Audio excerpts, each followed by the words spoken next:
君士坦丁堡曾是东罗马帝国的心脏，因其壮丽的建筑、辉煌的文化和基督教的圣地，成为古代世界一颗璀璨的明 magnificent 珠。 architecture and culture, and as a holy site of Christianity, it became a dazzling jewel of the ancient world.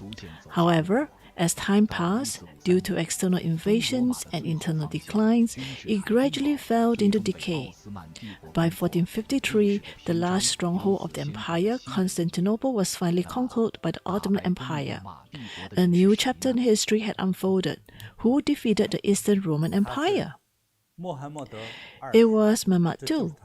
That's him. Mehmed II was born into nobility. His father was a noble.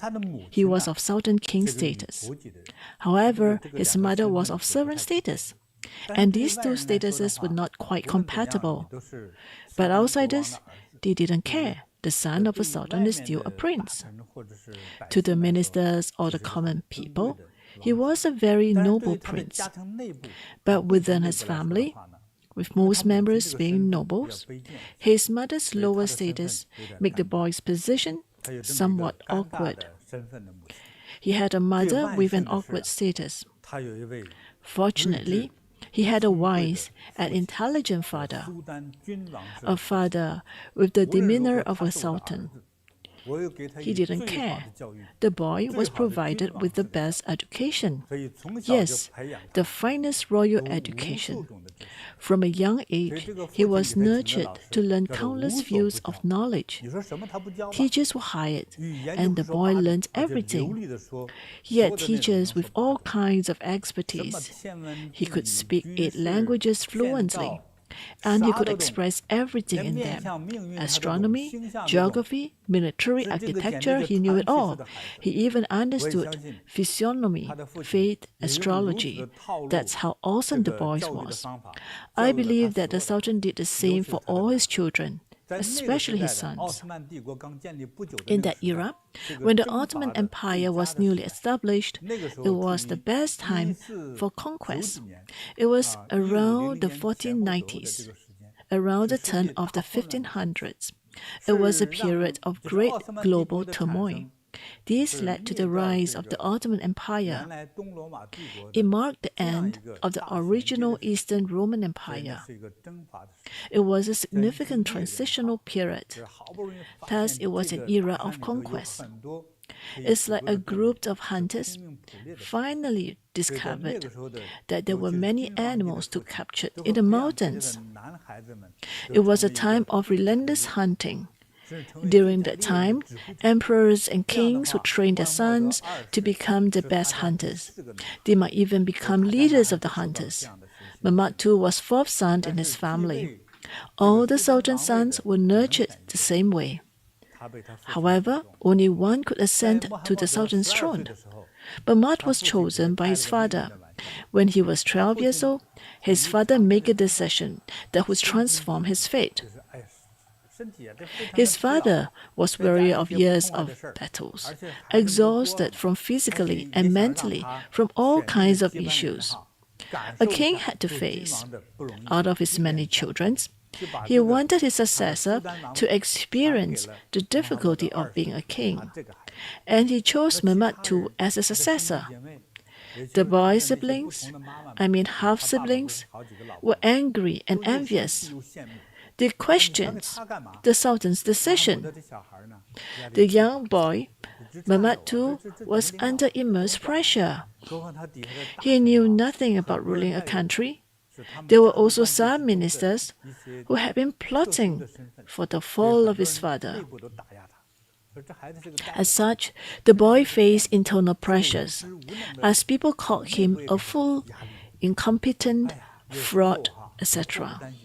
Sometimes things just don't go our way. The boy was losing sleep due to such immense internal pressure. At that time, a country that had signed a military alliance with the Sultan got the news that an experienced boy was on the throne. The king of the allied country, renouncing the treaty, decided to invade the young Mehmed II's country. How could he, a 12-year-old boy, react to this? Fighting off invaders of your country is no laughing matter. He didn't know how to resolve the situation. Yet, he was still quite smart. When the child had no other options, he wrote a letter to his father, asking his father to return and defend his country if he was still the Sultan. And if he wasn't, then he was ordered to return in the name of the Sultan who succeeded his father. The boy's father thought the child's make sense. He decided to return. When his father returned, he assumed the power of the Sultan, allowing the child to step down. He thought the boy was not ready yet. His father was very capable and quickly defeated the invading enemies. Years later, when the boy turned 19, he finally succeeded his father officially. Thus he became Mehmed II.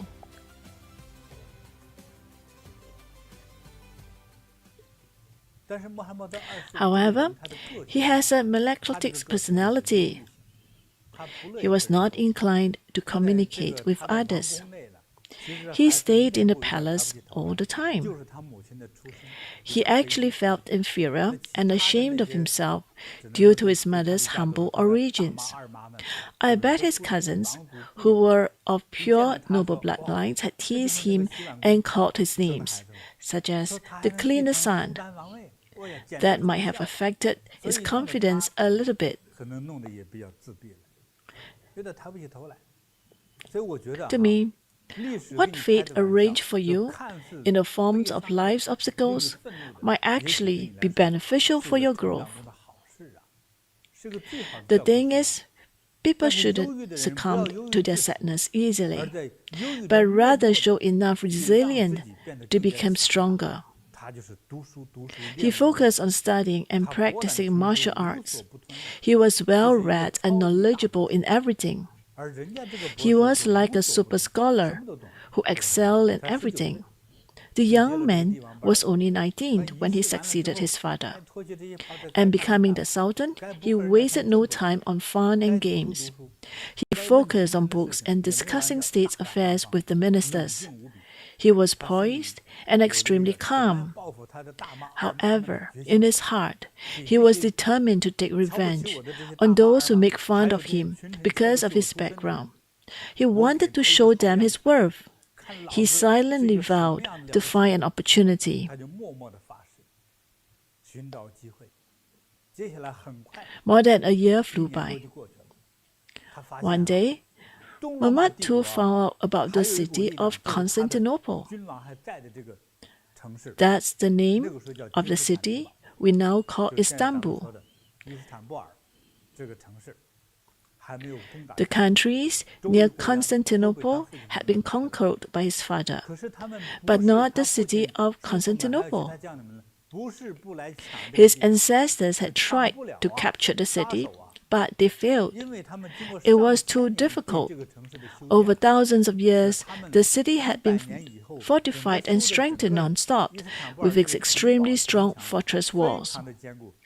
It was one of the hardest cities to conquer in the world.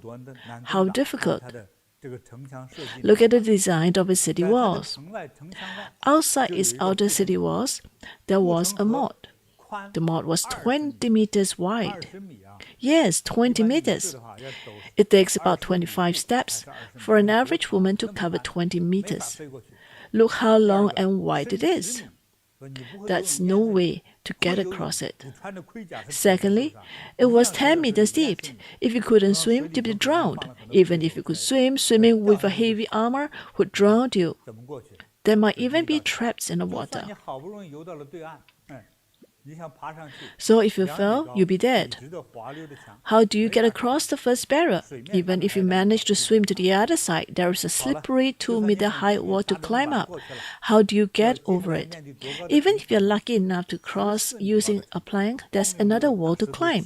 Yes, it's a 14-meter-high wall built with smooth large stones. You can't grip it. and you can't step on it.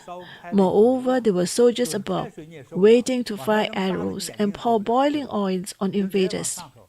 If they threw sands from above, the invaders' eyes would hurt. So during battles, attackers suffered more losses and casualties, while defenders usually had fewer casualties. Moreover, the cities had the worst, most difficult walls to breach. They were 40 meters high, with soldiers guarding above. It had these extensions with gaps, like what you see in the Great Wall of China. It is called a parapet. The blocks are separated by gaps between them. Soldiers could shoot arrows through these gaps. And the stone blocks, they provide protections for the soldiers standing on them. How thick is the upper part of the wall? It's 5 meters. For a woman with a large stride, it takes 8 steps to cover 5 meters in width. Imagine how wide that is. As wide as a large house. You can do anything in it, run and transport supplies, weapons, and ammunition. Moreover, the walls were reinforced. The Roman craftsmen were remarkable. They invented the famous Roman cement. The Romans had cement and concrete before us. The walls were built using Roman cement, stones, and some bricks. First, it's earthquake resistant. Second, it's explosion resistant. Using explosive or stones against it is fertile. It's like throwing something onto a spring. It bounces back, and you can't damage it. It is such an exceptionally sturdy large wall. Even if you're very lucky and divinely protected and you manage to get past the second layer, another hell awaits you. It's still the third layer of wall, 20 meters high and 100% vertical. Yes, another massive stone wall. Even God would struggle to breach these walls. Mehmed II's fathers and the generals and commanders had attacked the city a total of 23 times, but couldn't break through. They failed many times, no matter how many soldiers they brought. The young Sultan, Mehmed II, quietly studied the reasons for their repeated failures. He explored various methods to understand the constructions of the walls.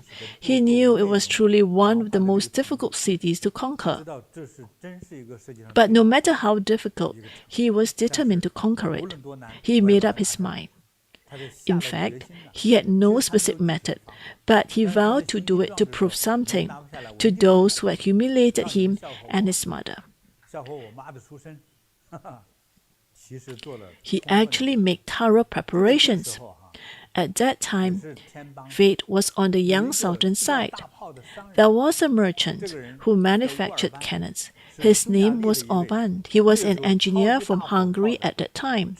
He was an expert in weaponry, a scientist and a merchant. He built the basilic, a very large caliber cannon that destroyed the wall of Constantinople. That's how the basilic became so well known. However, during his lifetime, people didn't think this was that extraordinary. These cannons were extremely cast in bronze. They were about 8 meters long. A lady would take about 10 steps to cover the length. Its weight is extremely heavy. Due to its size, it was dragged by 90 oxen and 400 men to Constantinople. How heavy were these cannonballs? It weighed 544 kilograms, over half a ton. Imagine a large iron ball over half a ton. The engineer, Oraban, first approached Constantine XI. He offered to sell the cannon to the Roman Emperor. However, Constantine XI rejected it due to its declining power and Ottoman high fee. The lands once occupied by the Romans had already been invaded by the Ottomans. Therefore, he couldn't afford Oraban's service. Oraban was a scientist and a businessman. He specialized in selling warfare arms. He only served those who could afford his service. Seeing the Emperor Constantine XI couldn't afford his service, he turned to Mehmed II. Oraban knew that Mehmed II wanted to conquer Constantinople. But he also knew that the Ottoman weapons at that time were useless against the thick walls of Constantinople. Oraban told Mehmed II that the basilic that fires cannonballs weighing half a ton each could penetrate the thick wall of Constantinople. Oraban claimed that the basilic would make the young sultan's name be remembered for centuries. Although young sultan's Mehmed was wise, after a day of negotiations, he decided to hire Oraban. He paid Oraban to make a total of 80 cannons.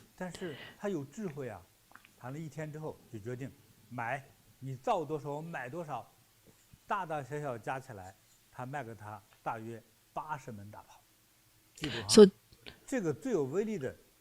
he paid Oraban to make a total 80 cannon, and the basilic could only be fired 3 times a day.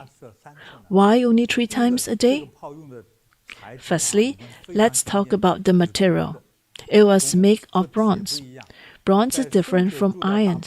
Cannons made with crude irons are hard, but they crack easily. If the gunpowder failed to launch the shell and causes a bursting, the barrels could explode. Bronze cast ones have both hardness and flexibilities. They are less likely to burst. Thirdly, they heat up quickly and cool down fast, unlike iron. The cooling speed is about 2/3 of the time it takes for iron. If iron takes 3 hours to cool, bronze needs only 2 hours. So every time after the shell is fired, thanks to the combustions of the explosives, the internal temperature of the cannon can reach 900 to over 1,000 degrees. Ordinary iron would melt. It needs to cool down naturally. If you pour cold water on it, it will crack the next time it fires. You must wait at least 3 hours for it to cool down. Then, the cannon's barrel had to be soaked in warm oil and all explosive residues need to be removed.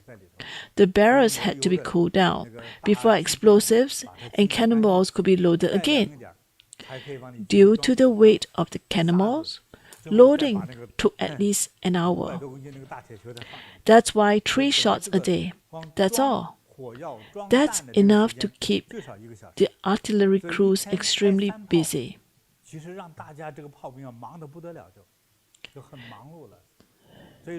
The cannons couldn't handle more than 3 shots a day.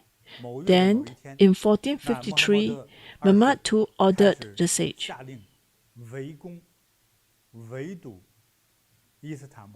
The blockade of Istanbul began. The blockade marked the start of the attack. It began on the waters surrounding the city. Let's look at the 3 walls of Constantinople. The city resembles a peninsula with a horn-like shape. On site is close to the mainland. The most difficult wall to attack was the one facing the mainland. A massive, nearly impregnable wall was built there. The wall on the right side facing the sea was also quite massive, but the wall on its left side was very weak. The Romans believed the enemy couldn't attack from there. That's what they thought when the wall was built. Near the river below the wall, a large chain was stretched across the river. If ships wasn't an authorized fleet, the chain would be raised along the riverbank, preventing any ships from passing. That part of the river was called the Golden Horn. By that time, Mehmed II has already occupied the waterway. He had sent his soldiers to block it with large ships. That was the first step. Secondly, he dispatched forces on land to cut off any supply of materials and reinforcement from reaching them. This was to isolate the city of Constantinople, so no help could reach the city. Without supplies, how long could it hold out? This was indeed a dangerous situation. First, troops were sent to surround it on 3 sides. But on the Golden Horn side, the southern troops and ships couldn't get through because of the large iron chain. It blocked all ships on the river. Without the king's order, no ships could pass. Then Mehmed II sent an envoy to negotiate with Emperor Constantinople XI. Mehmed promised that if Constantinople was surrendered peacefully, he would allow Constantine XI, his officials, and the city's inhabitants to live unharmed. In other words, leave the city and no one would be harmed. Otherwise, there would be killings and bloodshed. As expected, Emperor Constantine XI rejected the offer, stating that he'd rather die in battle than surrender. That was the end of the negotiations. Mehmed II then mobilized his army of 100,000 and began to assault on Constantinople. After more than 10 days, they couldn't break in. Inside the city, there were just only 7,000 soldiers. But the city fortifications make it easy to defend and hard to attack. It was so strong that no one could breach it. The young sultan got anxious. Even with the most advanced weapons, it was still hard to breach the city wall. So he continued to study the city. He discovered that the area around the Golden Horn was a weak point. He began to devise clever strategies. Like I said, no ships could get past the Golden Horns, as chain blocked the way, right? He discovered a small path behind a hill on the northern shore of the Golden Horn. There were many trees near the hill. The trees were very large, and the ground was relatively flat. He thought if he could find a way to drag his warships over and directly into the waters of the Golden Horn past the chains, when he could attack from there. Once he had the idea, he acted on it. He dispatched troops at night and ordered them to cut down all the trees along the path. Even the tree stumps were removed. They smoothed and oiled the tree trunks, then lined them up on the ground.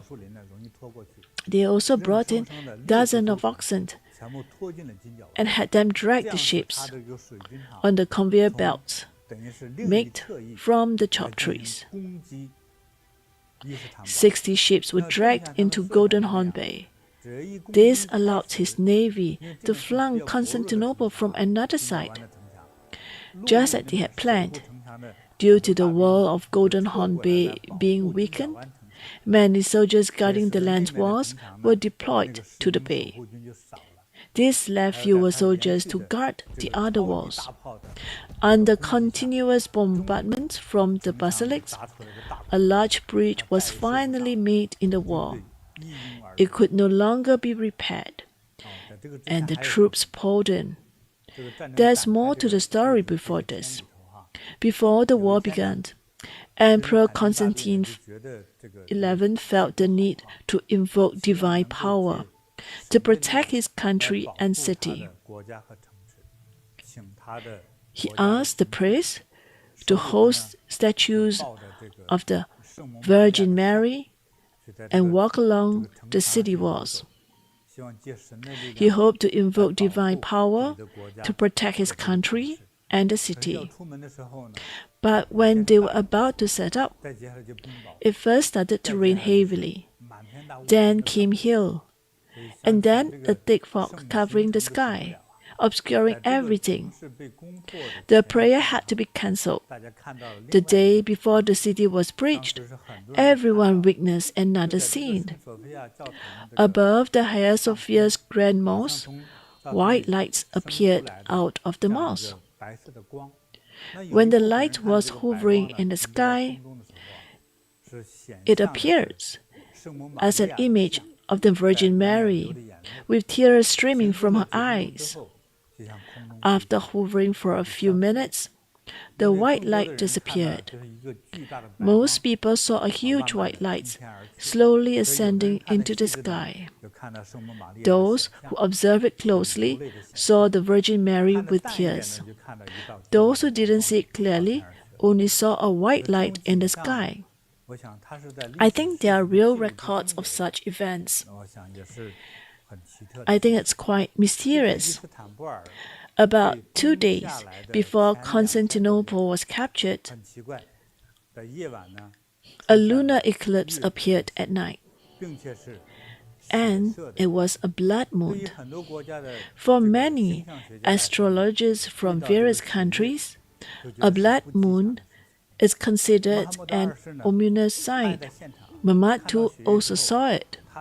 He was overjoyed. He suddenly gained confidence, because in their legends, when the blood moon appears, it signified great opportunities for him. As the city was about to be captured, Emperor Constantine XI realized his fate was sealed. He took off his imperial robe and donned his battle armor, charging forwards with his troops and fighting fiercely against the enemy. As expected, he died on the battlefield. But from that moment on, the Ottoman Empire conquered the Eastern Roman Empire, ending the era of a great and glorious Roman Empire.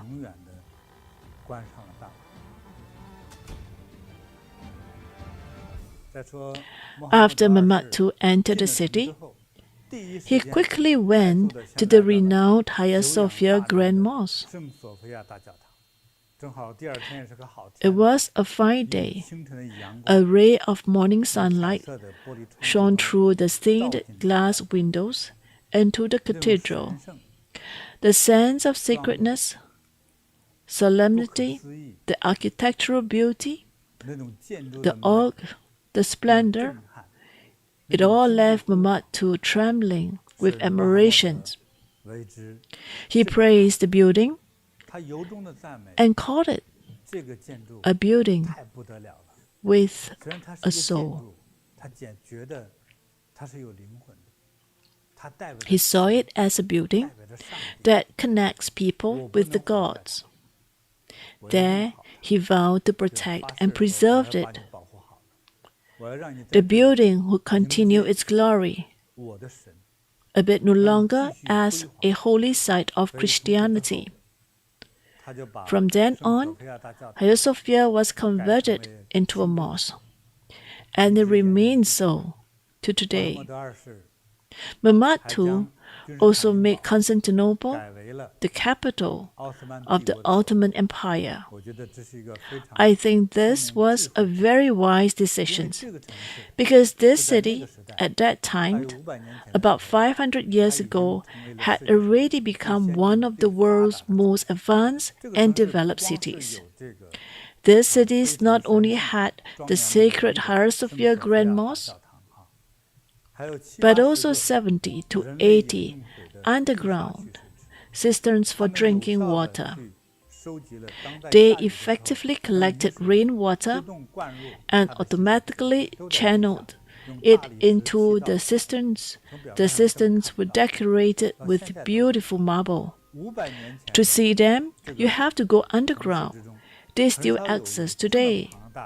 500 years ago, there were a few places with such large underground cisterns. Constantinople was one of them, and many are still preserved today.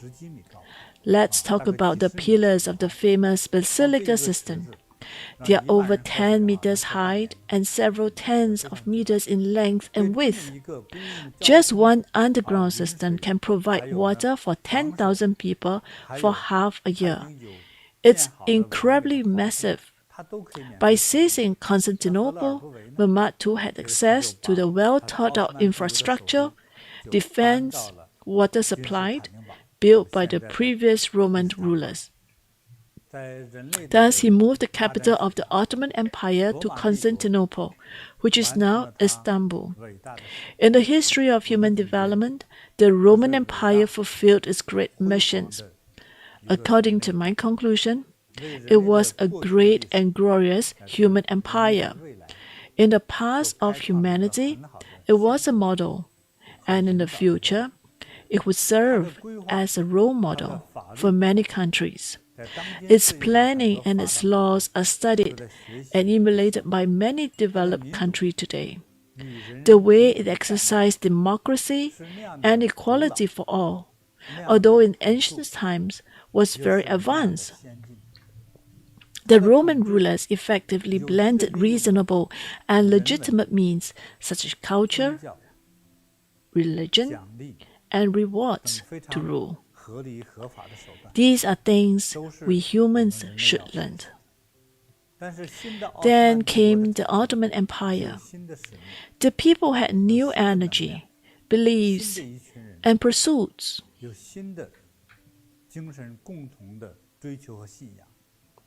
This is what made the Ottoman Empire so strong, that it managed to destroy the Eastern Roman Empire. Constantinople was believed to be indestructible, yet it was destroyed by a group of people with powerful beliefs and faith. After coming here, I was overwhelmed by the city. Not only did I sigh deeply, I was also shaking after knowing how much blood was once shed in this city. It was once the largest and most prosperous city in the world. Countless merchants once lived here, traded here, and found happiness here. I hope that in the future, the human world will have similar cities that continue to flourish and prosper. I also sincerely wish for world peace. May everything be auspicious. May everyone approach others with peace and love. We do not want war. What we want is peace, happiness, and health. May these two episodes inspire us to love this world more.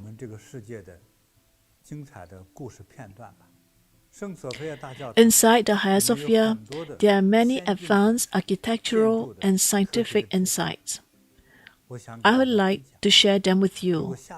Stay tuned for my next live stream, as I'll cover more about the wonders of the Hagia Sophia Cathedral.